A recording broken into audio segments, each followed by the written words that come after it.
আফা, রোজ রাইতে আমি জামা কাপড় পইরাই শুই, কিন্তু সকালে যখন ঘুম থেকে উঠি দেখি শরীরে একটা সুতা কাপড়ও নাই। রোজ রাইতে কেটা জানে ঘুমের মধ্যেই আমার শরীরের কাপড় সব খুইলা ফেলে।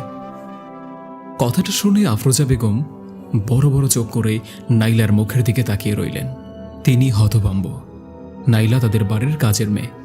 গত 2 মাস হলো তাদের সাথে থাকে নাইলা। এর আগেও একবার নাইলা 3-4 দিন ধরে আফরোজা বেগমের পেছন পেছন ঘুরেছে একটা কথা বলবে বলে। আফরোজা বেগম যখনই জানতে চান কি বলবি, নাইলা কিছুক্ষণ আমতা আমতা করে কিছু না বলেই চলে যায়। একবার মহাবিরক্ত হয়ে আফরোজা বেগম বললেন, কি বলতে চাস সোজা সাপটা বল, এভাবে যদি বলতে না পারিস তাহলে আমার কাছে আর কখনো আসবি না।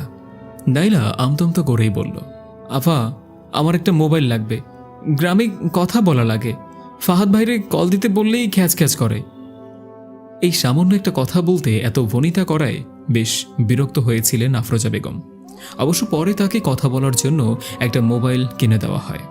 এবারেও 3-4 দিন ধরে একটা কথা বলার জন্য আফরোজা বেগমের পিছন পিছন ঘুরছিল নাইলা, কিন্তু প্রতিবারেই কিছুক্ষণ আমতা করে কোনো কিছু না বলেই চলে যায় সে। আফরোজা বেগম ভাবলেন, এইবারও হয়তো আগের বারের মতো তুচ্ছ কোনো বিষয় নিয়েই কথা বলতে চাচ্ছে নাইলা, আর সেজন্য তার পিছু পিছু ঘুরছে। কিন্তু নাইলার কাছ থেকে এই ধরনের একটা কথা শোনার জন্য তিনি মোটেও মানসিকভাবে প্রস্তুত ছিলেন না।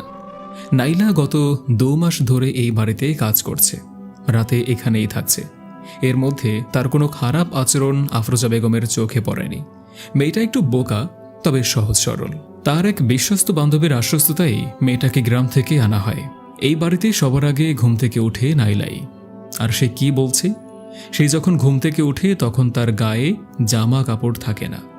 মেয়েটাকে দেখে মনে হচ্ছে না যে সে মিথ্যা কথা বলছে, বা এই ধরনের একটা মিথ্যা কথা মেয়েটা বলবেই বা কেন।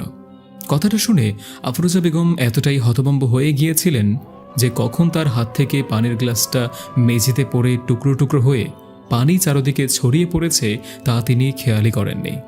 নাইলা দ্রুত একটা বেলচা, ঝাড়ু আর তোয়ালে এনে মেঝেটা পরিষ্কার করে ঘর থেকে বেরিয়ে গেল। এর কিছুই আফরোজা বেগমের চোখে পড়ল না। নাইলা যেই জায়গাটিতে দাঁড়িয়ে কথাটা বলেছিল, তিনি এখনও সেই দিকে হতভম্ব বিহব্বল দৃষ্টিতে তাকিয়ে রয়েছেন। কিন্তু নাইলা চলে গিয়েছে সেই কখনই।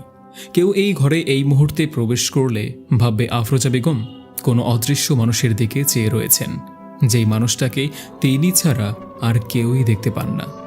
আফরোজা বেগমের মাথায় এখন অনেক প্রশ্ন। ঘটনাটা যদি সত্যি হয় তাহলে তার পরিবারে একটা বড় বিপদ আসতে চলেছে। এই বাড়িতে কে এমন আছে যার চরিত্রের অধপতন ঘটছে?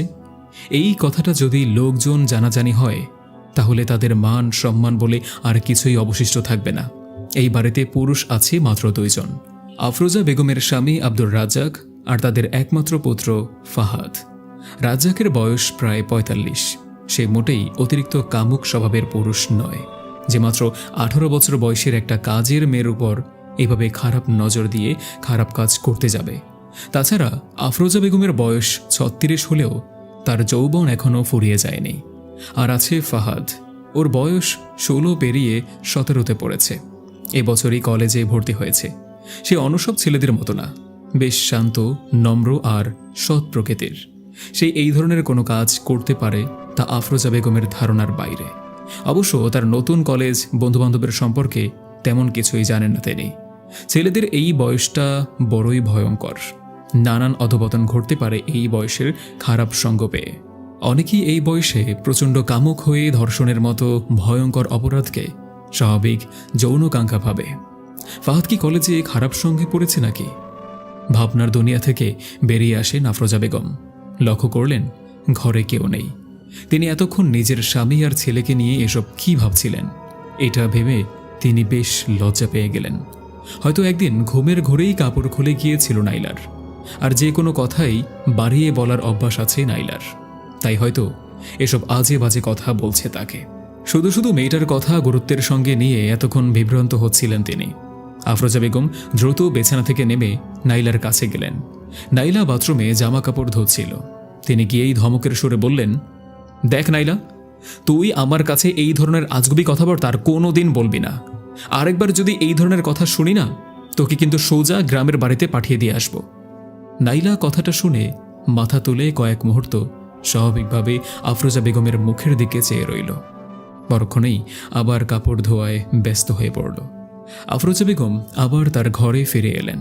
প্রথমে নাইলার বলা কথাটা তিনি যতটা গুরুত্বের সঙ্গে নিয়েছিলেন, এখন ততটাই তুচ্ছ বলে মনে হচ্ছে। সকালবেলা হাতে নেওয়া একটা অর্ধসমাপ্ত বই আবার পড়া শুরু করলেন। ফাহাদ আর তার স্বামী বেশিরভাগ সময়ই বাড়ির বাইরে থাকেন। বাড়ির কাজ সব নাইলাই করে, তাই নিঃসঙ্গতা দূর করতে থ্রিলার উপন্যাস পড়ার একটা অভ্যাস করেছেন তিনি।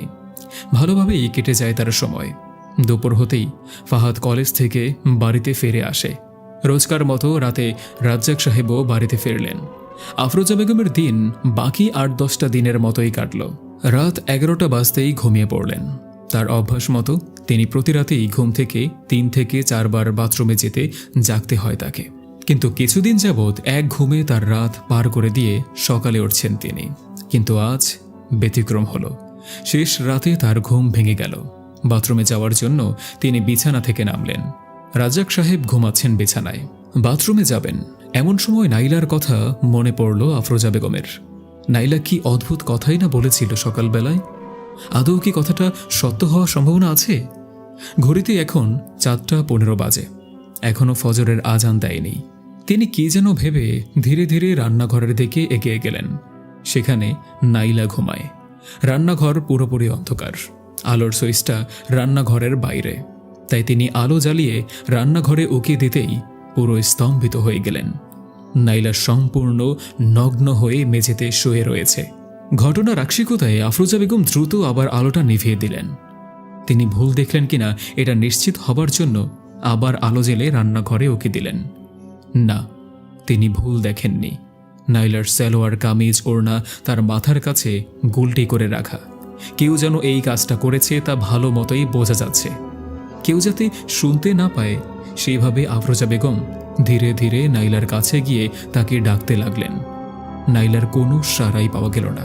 এবার ঘুম ভাঙাতে কাঁধ ধরে জোরে কয়েকটা ঝাঁকা দিলেন তিনি। অবাক কাণ্ড, তাও নাইলার ঘুম ভাঙল না।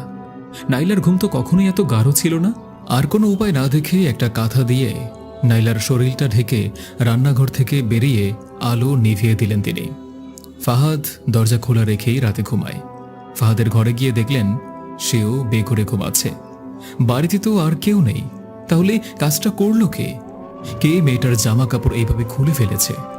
ফাহাদ এবং রাজ্জাক তো ঘুমাচ্ছে। আচ্ছা, তারা দুজনে কি আসলেই ঘুমাচ্ছে, নাকি তাদের কেউ একজন ঘুমের অভিনয় করছে? না, এইটা নিয়ে কিছুই ভাবতে পারছেন না তিনি এই মুহূর্তে। আবার ঘরে গিয়ে রাজ্জাক সাহেবের পাশে চুপচাপ শুয়ে পড়লেন তিনি। বাকি রাত আর ঘুম হলো না তার। সকালবেলা খাবার শেষে রাজ্জাক এবং ফাহাদ তাদের গন্তব্যে চলে গেল। বাড়িতে রইলেন আফরোজা বেগম এবং নাইলা। আজ আর বই পড়তে মন বসছে না তার। কয়েকবার নাইলাকে রাতের প্রসঙ্গে কিছু বলতে গিয়েও বলতে পারলেন না তিনি। ব্যাপারটাকে তিনি যতটা সাধারণভাবে নিয়েছিলেন, ব্যাপারটা আসলে ততটা সাধারণ না। শীঘ্রই কে এই কাজটা করেছে এটা ধরতে না পারলে